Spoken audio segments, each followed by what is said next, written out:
Hello friends, welcome in our YouTube channel interesting एजुटेक। So guys, हमने class 12th chemistry की playlist में solid state chapter start कर रखा है, जिसमें हमने पार्ट फर्स्ट और पार्ट सेकंड कंप्लीट कर लिया था, जिसमें मैंने आपको number of unit cell in the तक पढ़ाया था।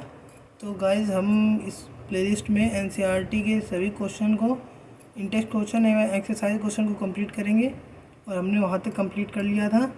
तो गाइस, चलिए हम आगे अपनी पार्ट थर्ड को स्टार्ट करते हैं, जिसमें आज हमें क्यूबिक क्लोज पैकिंग के 1 डायमेंशन, 2 डायमेंशन और 3 डायमेंशन में पढ़नी है।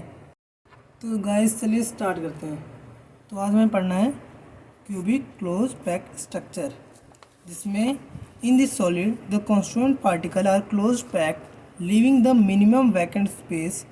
Let us consider the constituent particle as identical hard sphere and build up the 3-dimensional structure in the 3 steps.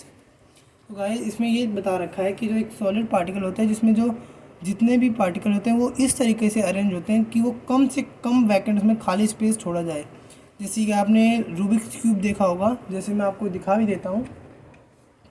ये देखिए, जिसमें ये सारे पार्टिकल्स क्यूब की शेप में अरेंज है और इसमें कम से कम स्पेस देखिए वैकेंट हो रहा है। ठीक है, तो सारे पार्टिकल्स हमने, लेकिन हम इसमें क्यूबिक पार्टिकल के बारे में नहीं पढ़ेंगे। हम इसमें स्फेरिकल पार्टिकल के बारे में पढ़ेंगे। जो एटम होता है वो स्फेरिकल शेप में होते हैं, जिसमें कम से कम स्पेस ऑक्यूपाई हो। ठीक है, वैकेंट स्पेस खाली हो।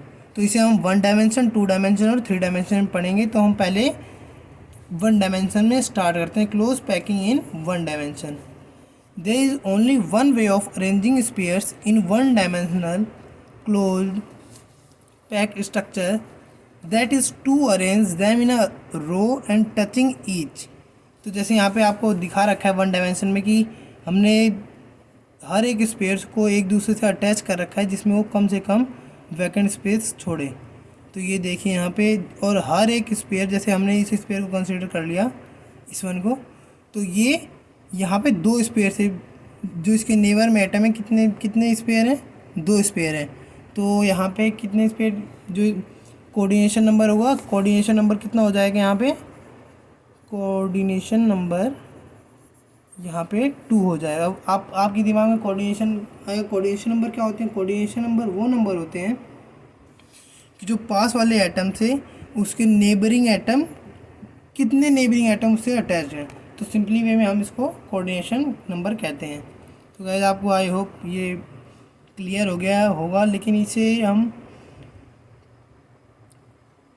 इमेजिनेशन करके ही आप इस चैप्टर को, इस पार्ट को क्लियर कर सकते हो, वरना आपको बहुत, आपका इमेजिनेशन पावर अच्छी होनी चाहिए। तो हम गाइस बी पार्ट को स्टार्ट करते हैं। क्लोज पैकिंग इन 2 डायमेंशन। तो हम 2 डायमेंशन में भी इसको 2 तरीके से पढ़ेंगे। एक तो स्क्वायर क्लोज पैकिंग और एक हेक्सागोनल क्लोज पैकिंग। तो फर्स्ट जो आती है वो स्क्वायर क्लोज पैकिंग होती है। स्क्वायर क्लोज पैकिंग में क्या होता है? जैसे सेम पार्टिकल्स होते हैं जो 2 डायमेंशन में अरेंज होते हैं। जैसे यहाँ पे देखिए, हम देख लेते हैं ए ए ए ए ए ए, जो सेम पार्टिकल अरेंज हैं वो 2 डायमेंशन में अरेंज किए जाते हैं, तो उसे स्क्वायर क्लोज पैकिंग में पढ़ते हैं। तो आप इसमें यहाँ पे देख रहे होंगे, जो यहाँ पे कोऑर्डिनेशन नंबर बन रहा है, जो जैसे हमने इसको कंसीडर कर लिया, तो ये कितने पार्टिकल नेबरिंग एटम है? 1 2 3 4। तो आप ही कमेंट सेक्शन में ज़रूर बताइएगा कि इसका कोऑर्डिनेशन नंबर कितना होगा। तो मैं आपको बता देता हूँ, इसका कोऑर्डिनेशन नंबर 4 होगा। ठीक है, कोऑर्डिनेशन नंबर 4 होगा। तो गाइस, हम, और जो सेकंड वन है वो हम हेक्सागोनल क्लोज पैकिंग होती है। हेक्सागोनल क्लोज पैकिंग होती है, तो हम इसमें क्या होता है, इसमें 2 डिफरेंट पार्टिकल अरेंजमेंट होता है, बी ए। तो आपको यहाँ पे दिख रहा होगा, जो ए पार्टिकल है वो बी और ए के बीच में लगाया गया है, जिससे हमने पढ़ा, टॉपिक का नाम था क्लोज पैक स्ट्रक्चर। हमने ऐसा क्यों लगाया कि कम से कम वैकेंट स्पेस ऑक्यूपाई हो, क्योंकि हमें जो सॉलिड स्ट्रक्चर में क्या होता है कि जो वैकेंट स्पेस होता है बहुत कम होता है, इसलिए हमने इसको इस तरीके से अरेंज किया गया है। ठीक है, तो यहाँ पे बीच में दिखाया गया है, जैसे ये पार्टिकल हमने कंसिडर किया है, जो 6 अदर एटम और पार्टिकल से घिरा हुआ है जो उसके नेबरिंग एटम है, तो इसका कोऑर्डिनेशन नंबर कितना हो जाएगा? इसका कोऑर्डिनेशन नंबर 6 हो जाएगा। सो गाइस इसमें ज़्यादा याद करने की चीज़ नहीं है, जिससे आपको ज़्यादा कन्फ्यूजन ना हो। इसमें मैं आपको केवल इंपॉर्टेंट चीज़ बताऊँगा जिससे आप सारे क्वेश्चन को सॉल्व कर लोगे। तो इसमें मेन जो चीज़ होती है कोऑर्डिनेशन नंबर और कितने एटम अटैच हैं आपको ये पता होना चाहिए, ठीक है। तो हम आगे पढ़ते हैं। तो यहाँ पे क्या होगा? क्लोज पैकिंग इन 3 डायमेंशन। ये थर्ड टॉपिक क्या है? क्लोज पैकिंग इन 3 डायमेंशन। इसमें हम फर्स्ट पे आ जाते हैं। 3 dimensional close packing from 2 dimension square close pack layer while placing the second square close pack layer above the first. We follow the same rule that was followed when one row was placed adjacent to the other. The second layer is placed over the first layer such that the sphere of the upper layer are exactly above the first layer.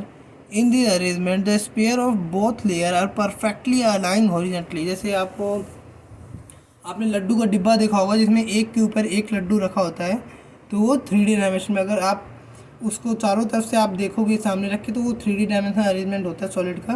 क्योंकि लड्डू भी spherical shape का होता है, इसलिए मैंने आपको लड्डू का example दिया जिससे आपको अच्छे से समझ में आएगा।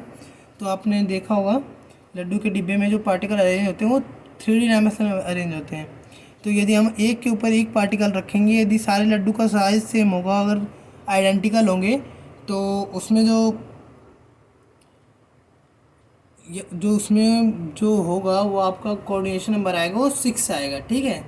जिसे प्रिमिटिव क्या कहते हैं हम उसे प्रिमिटिव क्यूबिक यूनिट सेल भी कहा जाता है। जैसे आपको यहाँ पे एग्जांपल में मैं आपको दिखा दूँ, ये स्ट्रक्चर दे रखा है, ये 3D डायमेंशन में का स्ट्रक्चर है।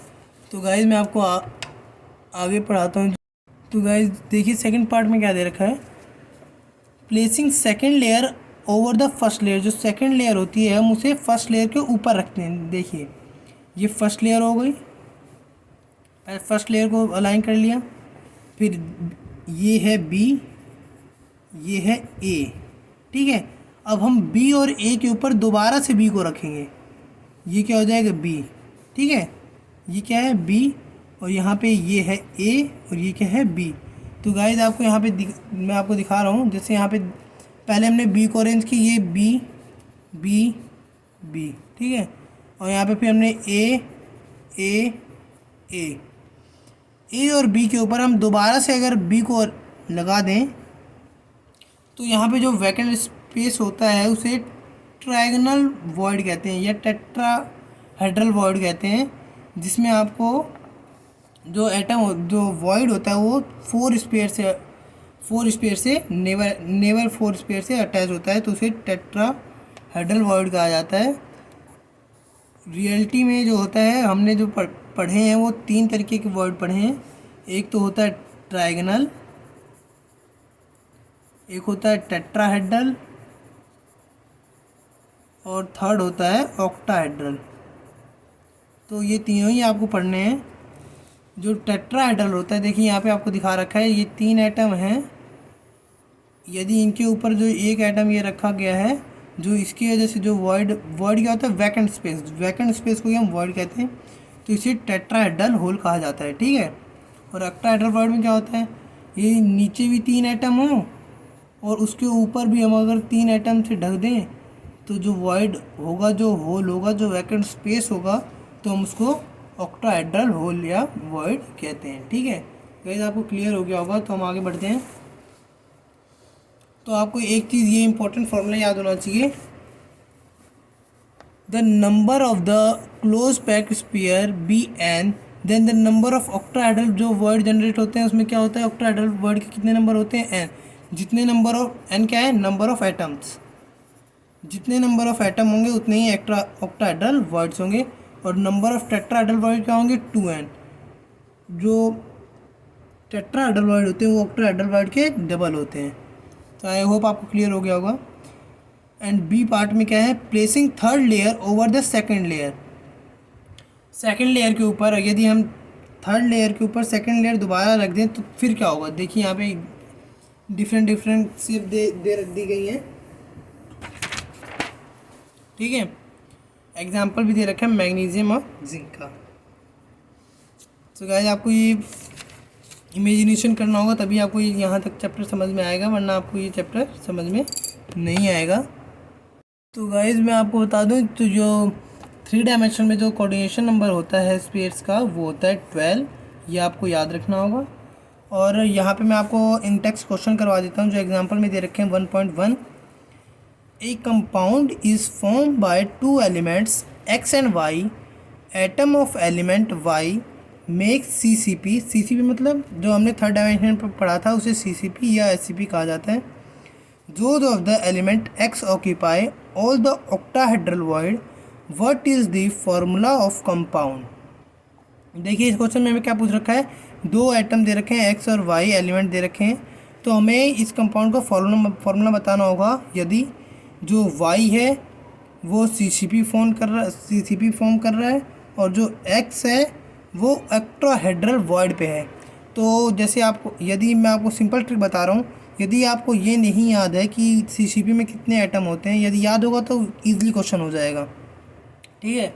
लेकिन आपको याद नहीं है तो मैं आपको इस क्वेश्चन को करने के दो तरीके बताऊंगा, ठीक है। तो फर्स्ट आप कंसीडर कर लें, कंसीडर CCP में कितने एटम होते हैं, 1।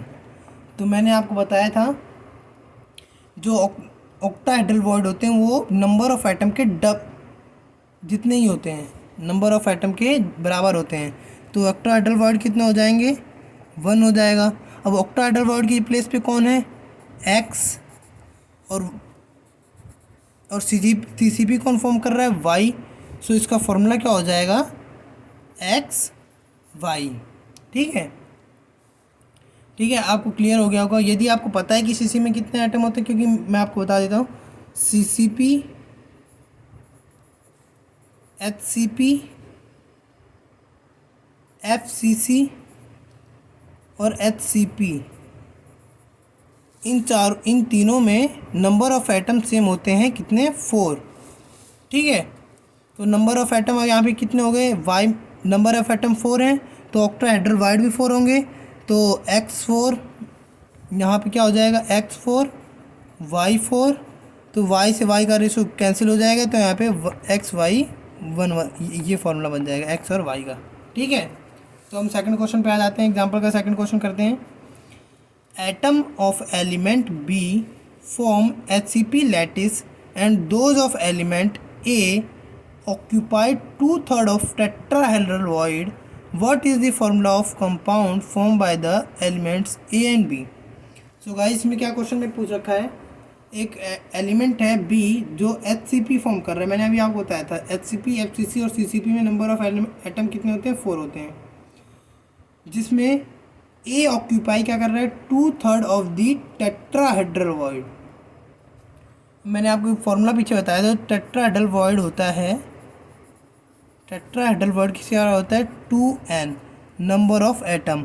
तो यदि ये भी आपको जो मैंने आपको ट्रिक बताई थी उससे कर सकते हैं। यदि हम उसको 1 कंसिडर कर लेंगे, किसको 1 कर, नंबर ऑफ एटम को यदि आप 1 कंसिडर करते हो HCP में, तो जो B होगा वो 1 हो जाएगा, और जो A होगा, नंबर ऑफ टेट्रा वॉइड 2 होंगे, तो यहाँ पे 2 × 2/3 करेंगे। 2/3 हमने क्यों किया, 2/3 हमने इसलिए किया क्योंकि A ऑक्यूपाई द 2/3, क्वेश्चन में क्या दे रखा है, 2/3 of the tetrahedral void. Tetrahedral void का हमें 2/3 करना है, तो यहाँ पे फॉर्मूला हो जाएगा B3A4, ठीक है। तो फॉर्मूला हो जाएगा B3A4। और आप एक और ट्रिक से कर सकते हैं, जो मेथड इस फॉर्मूले को करने का, नंबर ऑफ एटम कितने होंगे, 4, टेट्राहेड्रल वॉइड्स कितने होंगे, डबल हो जाएंगी 8, B हो जाएगा 4 क्योंकि वो HCP फॉर्म कर रहा है, और A क्या है, ऑक्टाहेड्रल वॉइड ऑक्यूपाई कर रहा है, नंबर ये हैं, और 2/3 हमें करना है। और यहाँ पे ये हो जाएगा B12 A16। तो आप अगर इसको रेशियो को काटोगे तो यहाँ पे आ जाएगा B3A4। तो आप इन 2 तरीके से ये इस क्वेश्चन को कर सकते हो। तो गाइज़ आई होप आपको वीडियो अच्छी लगी होगी। यदि आपको वीडियो अच्छी लगी हो तो लाइक एंड शेयर ज़रूर कीजिएगा, जिससे और बच्चों को भी ये समझ आ सके। तो guys thank you for watching. आज हम इस वीडियो में इतना ही पढ़ेंगे और आगे की क्लास हम नेक्स्ट पार्ट में स्टार्ट करते हैं। दोस्त थैंक यू फॉर वॉचिंग।